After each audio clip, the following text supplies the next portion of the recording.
Bullets ripped through the compound as explosions echoed across the mountains. Echo Company's only sniper lay bleeding into the dust, and the Marines were preparing for what they believed would be their final stand. To them, the quiet blonde nurse beside the aid station was simply the medic who patched wounds and offered comforting words.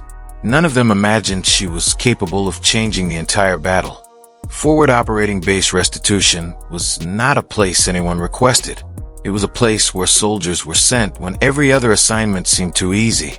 Hidden deep within a forgotten mountain range in the Middle East, the isolated base was surrounded by towering HESCO barriers, endless coils of razor wire, and scorching winds that carried fine dust tasting of copper, smoke, and regret. For 5 exhausting months, the Marines of Echo Company, 2nd Battalion, 4th Marines, had defended this lonely outpost against relentless attacks. Every sunrise brought another patrol, another firefight, another reminder that survival depended as much on luck as skill. They lived on instant coffee, military rations, and pure determination.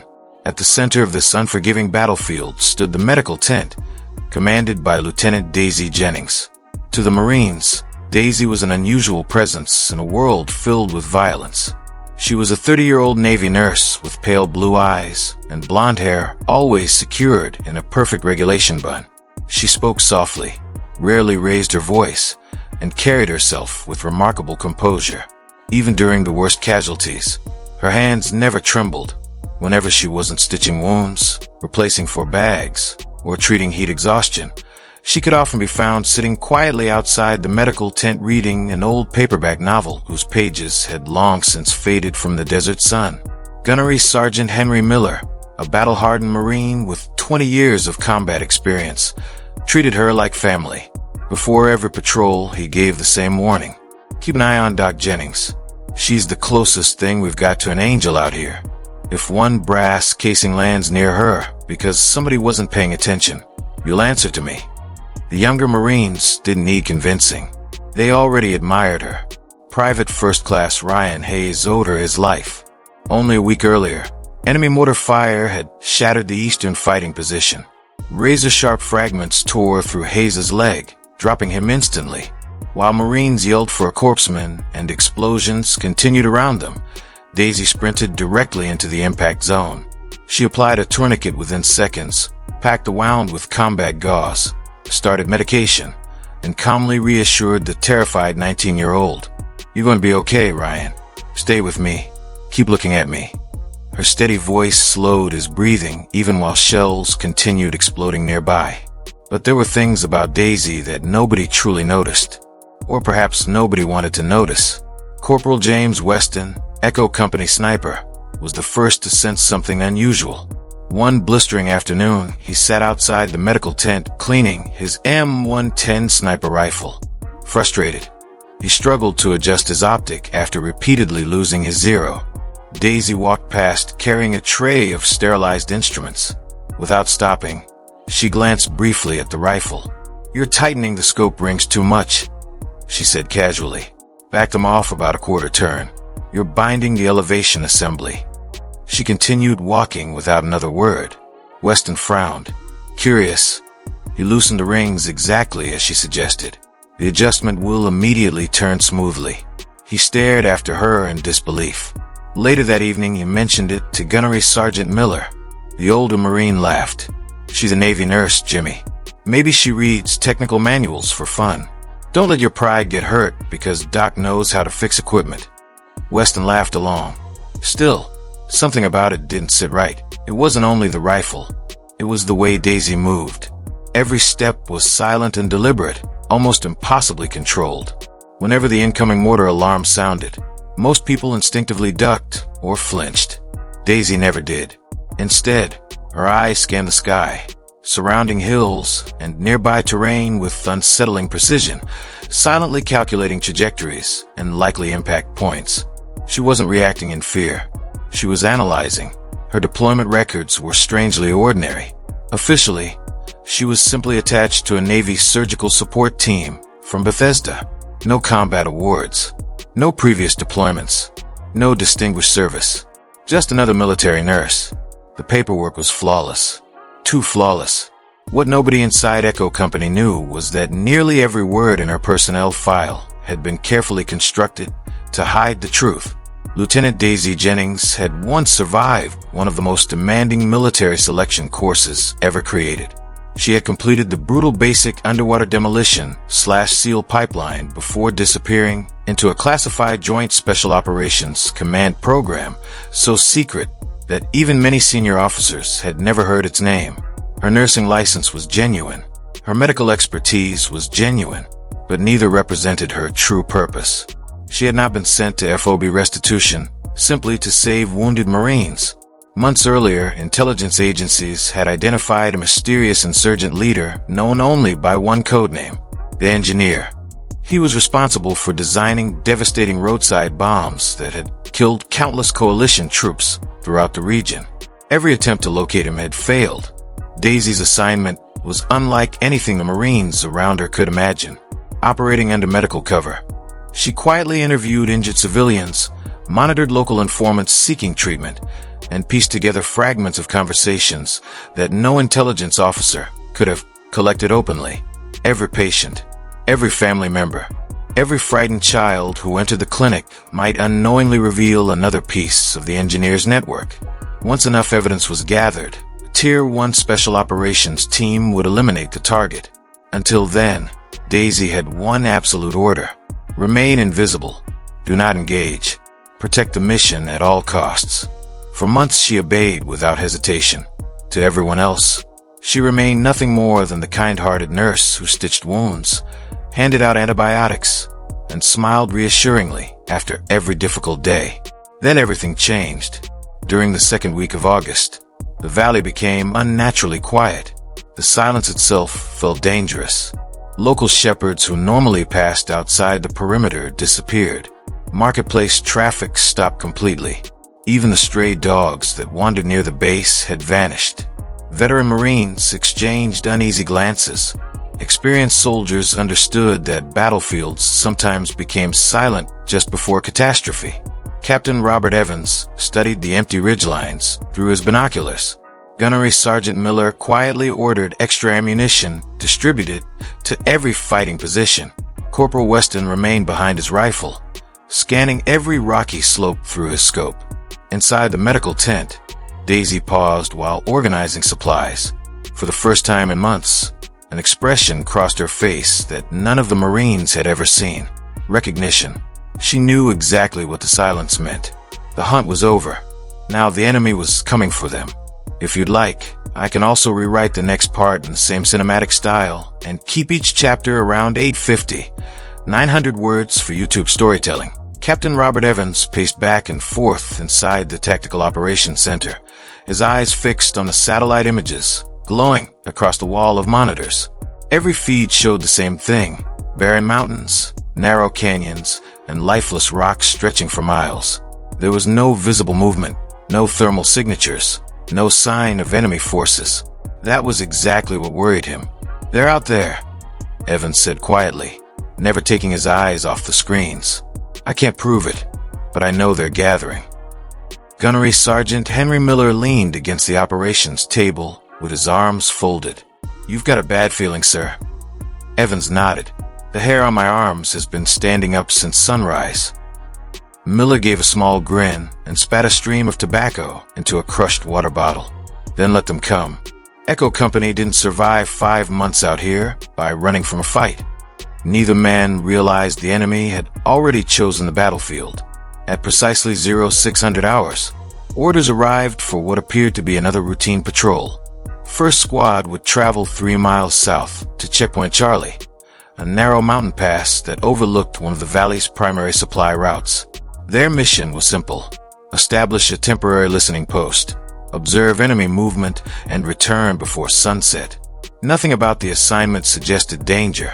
Within minutes, 3 heavily armored MAVs rolled through the front gate. Gunny Miller occupied the lead vehicle. Corporal James Weston sat beside him, with his trusted M110 sniper rifle resting across his knees, quietly checking his optic one final time. In the turret above them, Private First Class Ryan Hayes, still recovering from a mortar wound Daisy had treated only days earlier, gripped the handles of the .50 caliber machine gun. His injured leg still ached, but he refused to remain behind while his brothers went into the field. Near the gate, Lieutenant Daisy Jennings stood silently with her medical kit hanging from one shoulder. As the convoy rolled past, Gunny Miller caught her eye. She offered a small nod. Miller smiled and returned a casual salute. "Keep the coffee warm, Doc," he called. "We'll be back before chow." Daisy watched the convoy disappear into the dusty mountain road. Something deep inside her told her they wouldn't. Almost 2 hours later, the peaceful silence inside the medical tent shattered. The emergency radio exploded with frantic voices. It wasn't a routine situation report. It was chaos. Contact. Contact front and high elevation. Automatic gunfire drowned out half the transmission. We're taking plunging fire. Multiple casualties. We're pinned down. Grid Alpha 9 or 3. The voice cracked with fear. Daisy immediately recognized it. Ryan Hayes. Behind his desperate transmission came another terrifying sound. The deep, rhythmic hammering of a DSHK heavy machine gun. Then came something even worse. Sharp cracks echoed through the radio as supersonic sniper rounds snapped overhead. Someone screamed. The transmission dissolved into static. Captain Evans burst from the command tent. "Quick reaction force. Move. Move. Move." Marines sprinted toward waiting armored vehicles.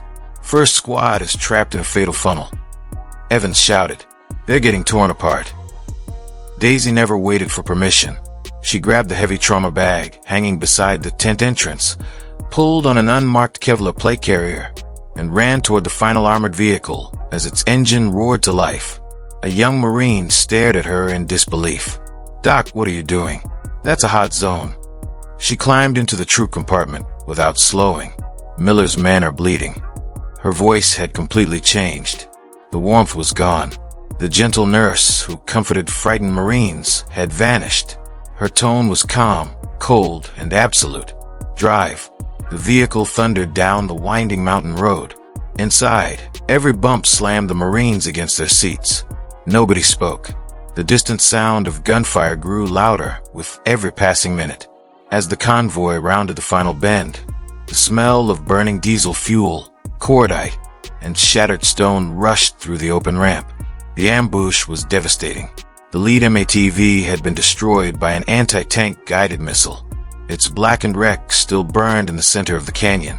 The remaining vehicles were trapped behind massive boulders, unable to advance or retreat. Enemy fighters occupied both ridgelines overlooking the narrow pass. Machine gun fire poured down from every direction.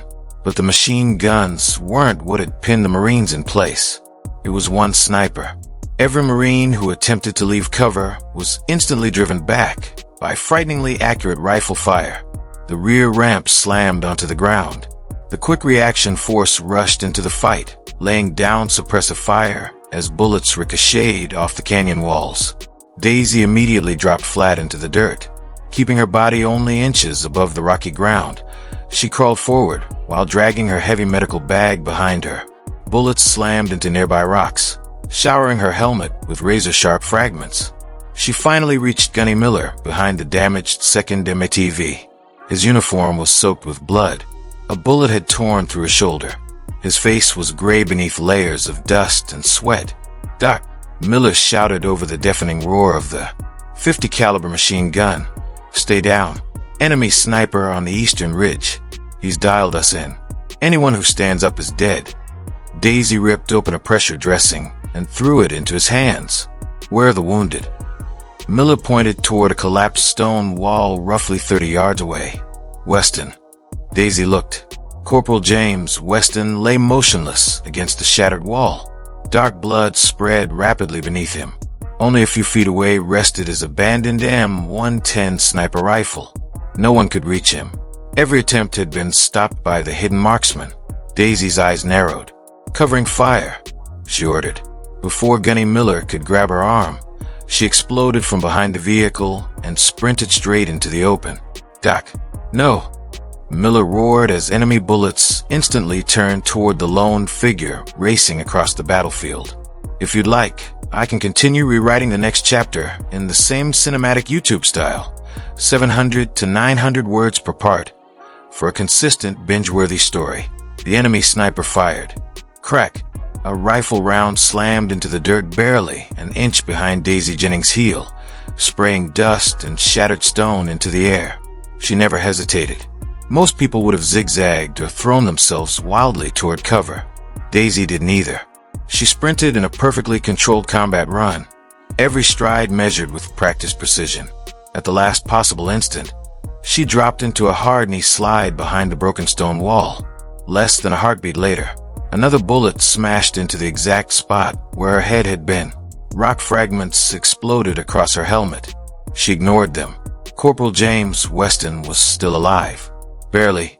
She grabbed the front of his plate carrier and dragged him fully behind cover with surprising strength. Weston's face had turned ghostly pale. His breathing came in desperate gasps, and his eyes rolled back with every painful inhale. Blood soaked the dirt beneath him. A sucking chest wound hissed just below his right armpit where the armor offered no protection. Every breath produced a horrifying bubbling sound. Without wasting a second, Daisy ripped open his uniform. Her hands moved with astonishing speed. A vented chest seal appeared from her trauma kit and was pressed firmly over the wound, instantly reducing the air being pulled into his chest cavity. She rolled him carefully onto his side. The exit wound was worse. Dark blood poured steadily from the torn muscle. She packed the injury tightly with combat gauze, applying firm pressure while using one knee to keep him stable. Weston coughed violently. Blood stained his lips. "I can't breathe." Daisy never looked away from the wound. "You're breathing," she answered calmly. "It hurts, but you're breathing. Stay flat and keep fighting." Despite the reassurance, she already knew the truth. He needed surgery. Immediately. Without rapid evacuation, he wouldn't survive. She carefully lifted her head just enough to look over the shattered wall. The battlefield had become a death trap. The quick reaction force was pinned from every direction. No one could advance. No one could retreat. Apache helicopters had already been diverted by the massive sandstorm rolling across the southern horizon. Air support wasn't coming. The enemy's Dishke heavy machine gun continued hammering the trapped vehicles, each burst tearing chunks from the armored hulls. And somewhere high on the eastern ridge, the sniper patiently waited for another target. As long as he remained alive, every Marine below was trapped. Daisy grabbed the radio clipped to Weston's vest. "Gunny," she called. "Where's the shooter?" Gunny Miller's voice burst through layers of static. "Eastern ridgeline. 2 o'clock. Shadow between the rocks." Another burst of gunfire echoed across the canyon. "We can't reach him with M4S. Range is too far. 800 yards. Minimum." Daisy lowered the radio. She looked back at Weston. His breathing had stabilized for the moment, but his hands shook uncontrollably. There was no chance he could operate his weapon. Beside him rested his M110 sniper rifle. Its matte finish was coated in dust and blood. The rifle was beautifully maintained. Heavy, balanced, familiar. For just a moment, Daisy stared at it. Then another voice echoed inside her mind. "Remain under cover. Do not engage. Medical personnel only." Those had been her orders since arriving at FOB Restitution. Her nursing assignment was merely a cover for a far more classified mission. If she picked up that rifle, everything ended. Her identity would be exposed. Months of intelligence work would be compromised. The operation targeting the mysterious engineer could collapse overnight. She could face court-martial for violating direct orders issued under a highly classified Special Operations Directive. Another rifle shot cracked through the canyon. A Marine 20 yards away cried out as the bullet ripped away his radio antenna before tearing into his shoulder. His screams echoed off the canyon walls. Daisy closed her eyes for the briefest moment. The decision was made. Mission or Marines. There was no longer a choice. Quietly, she wiped the blood from her hands onto her combat trousers. Then she reached for the rifle. Her fingers wrapped naturally around the textured pistol grip. It felt less like picking up a weapon and more like greeting an old friend. With one smooth motion, she pulled the rifle into position and snapped the bipod open. Her posture changed instantly. The gentle Navy nurse disappeared. In her place emerged someone entirely different. She stretched out behind the weapon, digging her boots firmly into the rocky ground. Her shoulders aligned perfectly behind the stock. Every movement was efficient, every adjustment instinctive. From behind the damaged MATV, Gunny Miller caught sight of her. His eyes widened. His mouth slowly fell open. "Document," he whispered under his breath. "What are you doing?" She never answered. The frantic radio chatter faded into the background. The explosions became distant echoes. Even the machine gun fire seemed to disappear. There was only the rifle, only the target. Daisy settled her cheek against the stock and flipped open the optic covers. The enemy position came into crystal clear focus, approximately 800 yards away.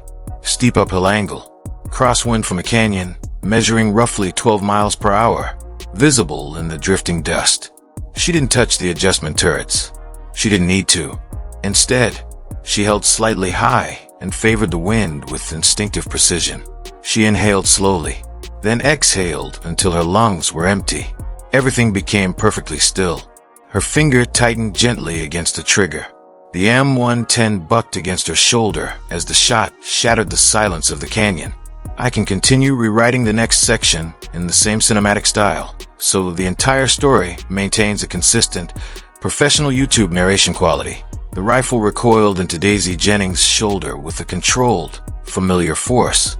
The suppressor swallowed most of the muzzle blast, turning what should have been a deafening explosion into a sharp metallic clack, followed by a soft hiss that disappeared beneath the roar of the battle. The bullet had already begun its journey. At a distance of nearly 800 yards, the 7.62 by 51 millimeters NATO round would take roughly 1 second to reach the enemy position. 1 second. In an ordinary firefight, it was nothing. In a sniper duel, it felt like forever. The entire canyon seemed to pause. Around Daisy, Marines shouted for ammunition. Machine guns hammered against the ridgelines, and fragments of rock exploded from incoming rounds. She heard none of it. Years of relentless training had narrowed her entire world to a single point inside the optic. Long before she had ever worn a Navy nurse's uniform, she had endured countless hours on sniper ranges where instructors demanded impossible precision. Wind elevation, humidity, temperature, breathing, heartbeat. Every variable had become second nature. She didn't consciously calculate them anymore. Her mind simply knew. The steep uphill angle, the crosswind sweeping through the canyon, the slight reduction in bullet velocity over distance, the tiny amount of gravitational drop before impact. Every factor blended together into instinct. She never touched the elevation turret. There wasn't time. Instead, she held slightly high and just off center, trusting thousands of repetitions burned into muscle memory. High above the canyon floor, concealed among jagged rocks, the enemy sniper settled behind his aging Dragunov rifle. Wrapped in dusty camouflage that blended perfectly with the mountainside, he believed the Marines below remained trapped. He calmly searched for his next victim. He never realized someone was already watching him. He never saw the shot coming. The bullet struck just beneath his cheekbone. His head snapped backward.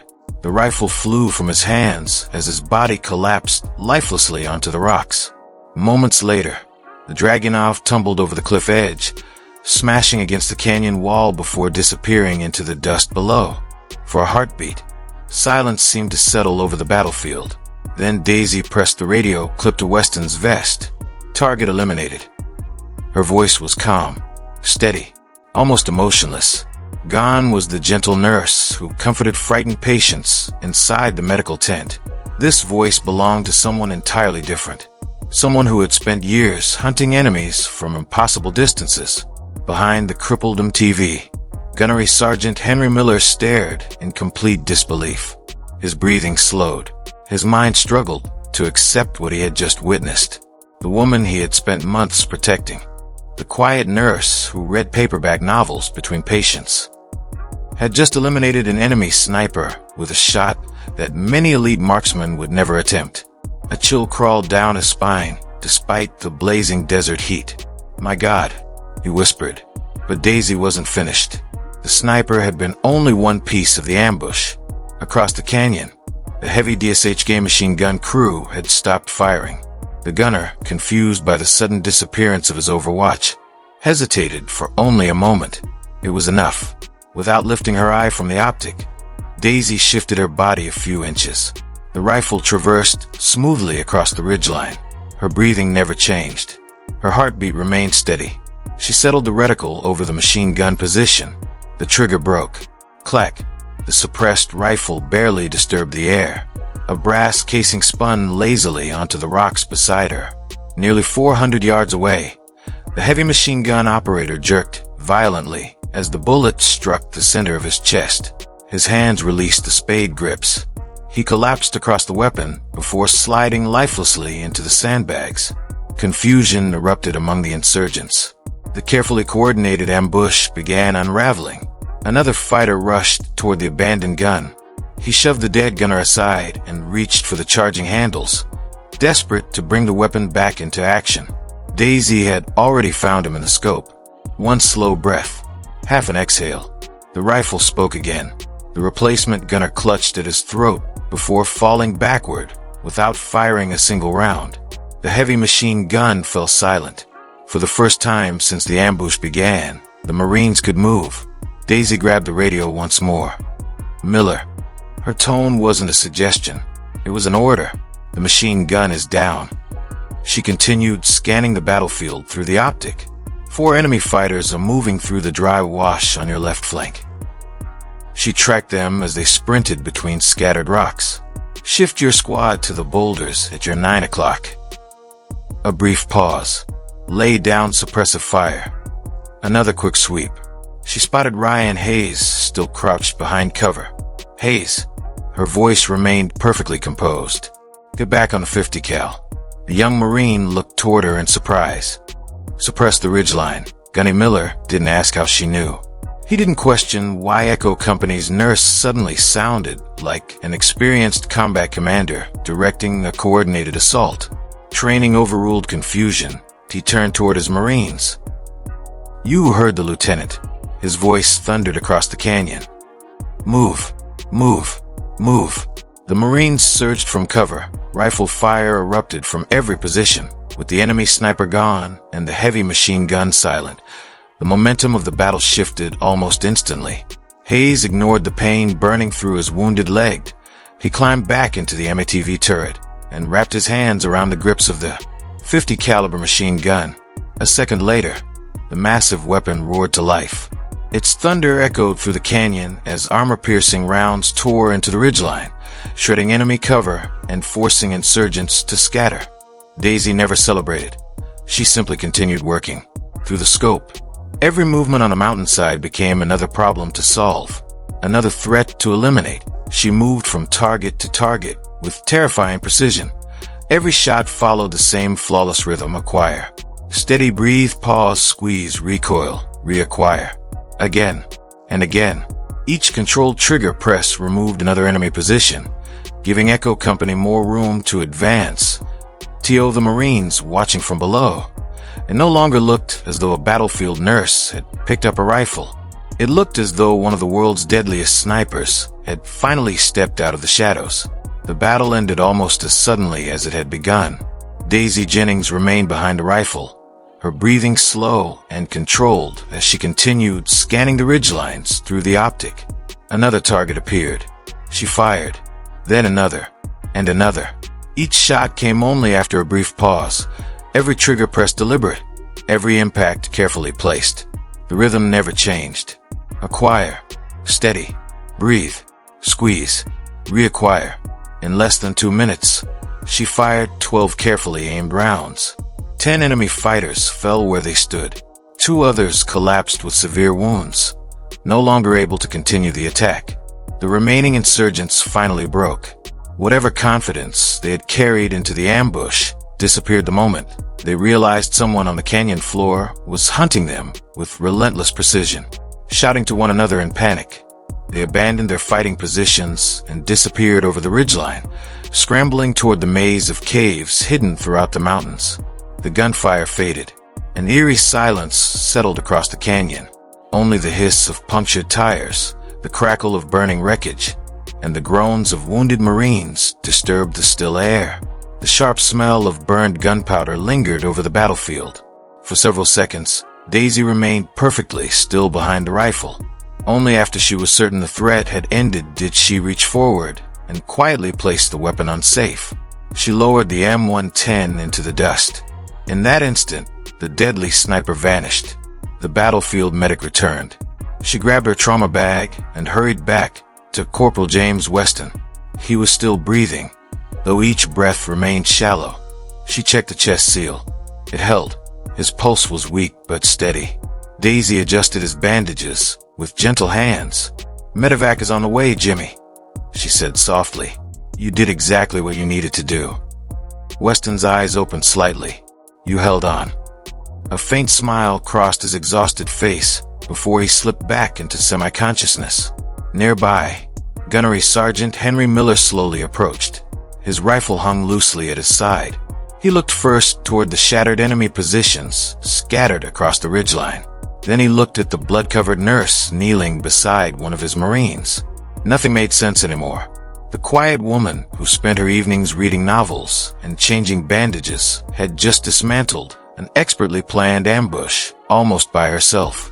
His voice was barely above a whisper. "Document." She continued, checking Weston's pulse. "Who are you?" Without looking up, Daisy answered quietly. "I'm just a nurse, Gunny." She tightened another bandage before standing. "Let's get everyone home." The return trip to Forward Operating Base Restitution was unlike any convoy Echo Company had ever experienced. Usually, the trucks echoed with exhausted jokes, complaints, and sarcastic remarks. This time, silence filled every vehicle. Dust-covered Marines stole quiet glances toward Daisy as she sat alone in the rear compartment. Her uniform remained stained with blood and dust.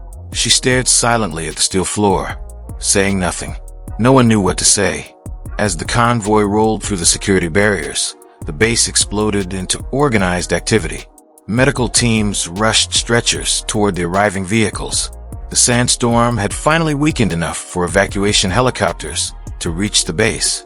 Within minutes, flight medics loaded Weston and the other critically wounded Marines aboard for emergency surgery. Daisy never paused to rest. She returned immediately to work. She stitched deep lacerations, started 4 lines, administered pain medication, checked airways, monitored vital signs. She moved through the crowded treatment tent with the same calm precision she had displayed behind the sniper rifle. Only now, instead of ending lives, she was saving them. Hours later, the final casualty had been stabilized. The medical tent finally grew quiet. Daisy walked toward the stainless steel scrub sink and turned on the cold water.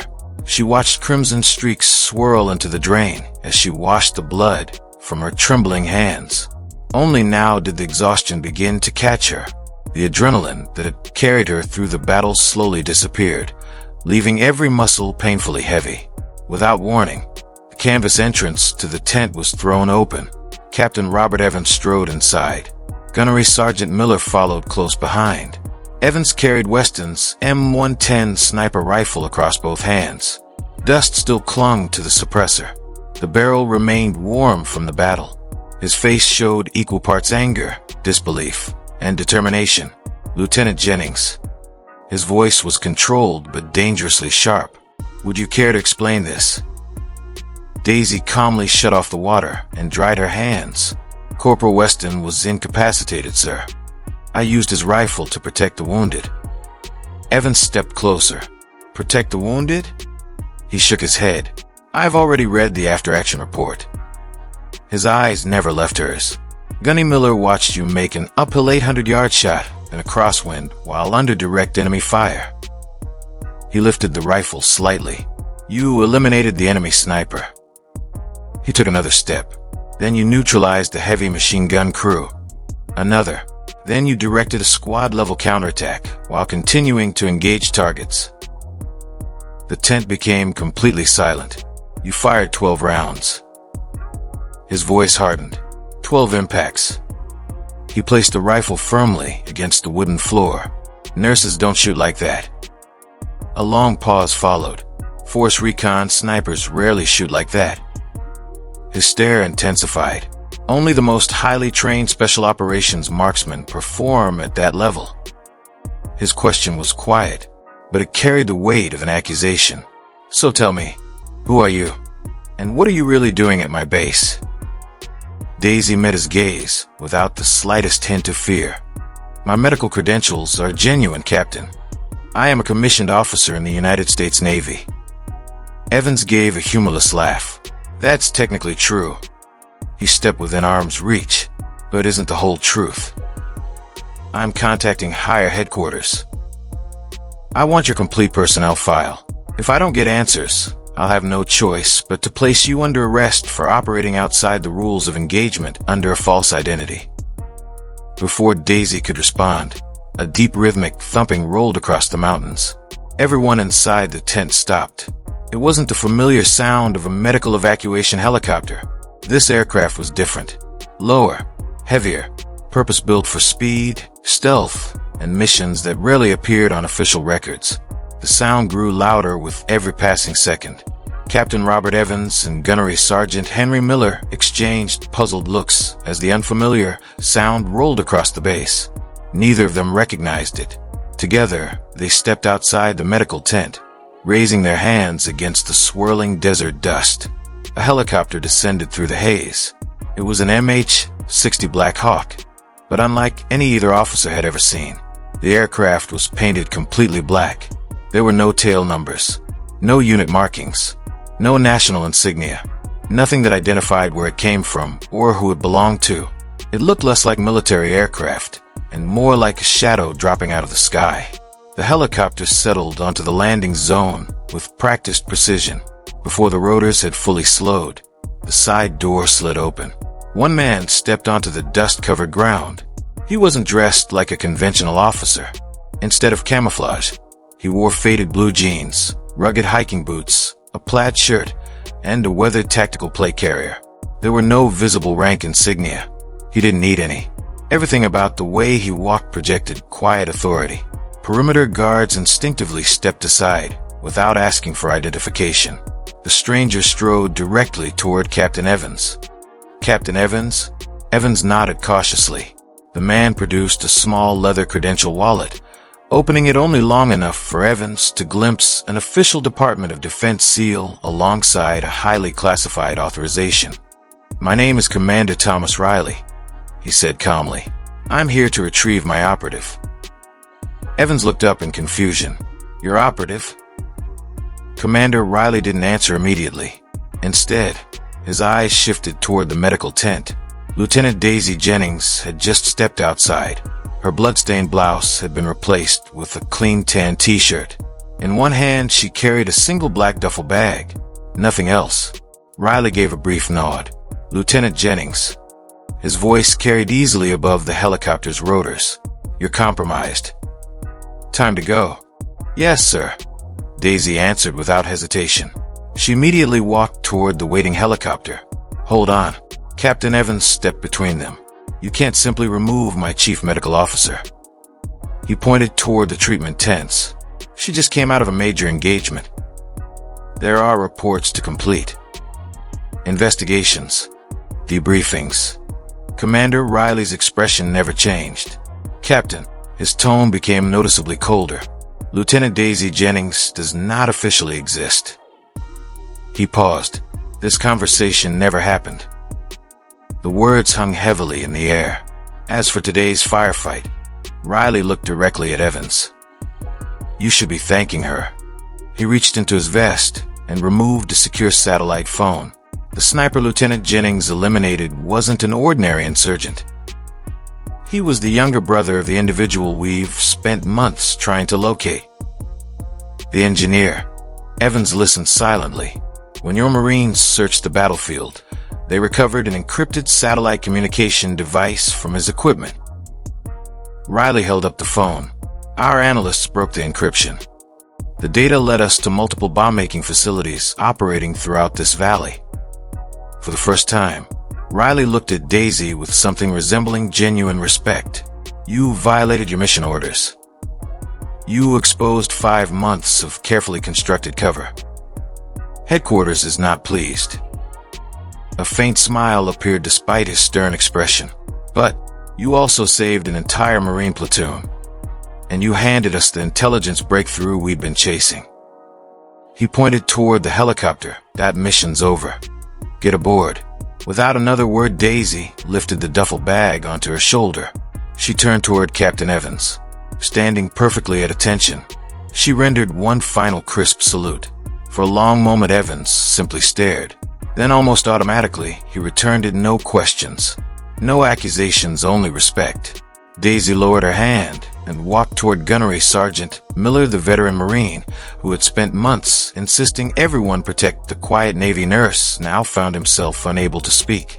He finally understood the person he believed he had been guarding had, all along, been more than capable of protecting everyone around her.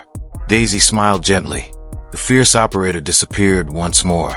For just a moment, she became the compassionate nurse Echo Company had come to know. "Take care of those boys, Gunny." Miller swallowed hard. Emotion caught in his throat. "It was an honor serving with you, Document." He hesitated before adding quietly, "Whoever you really are." Daisy's smile carried both gratitude and sadness.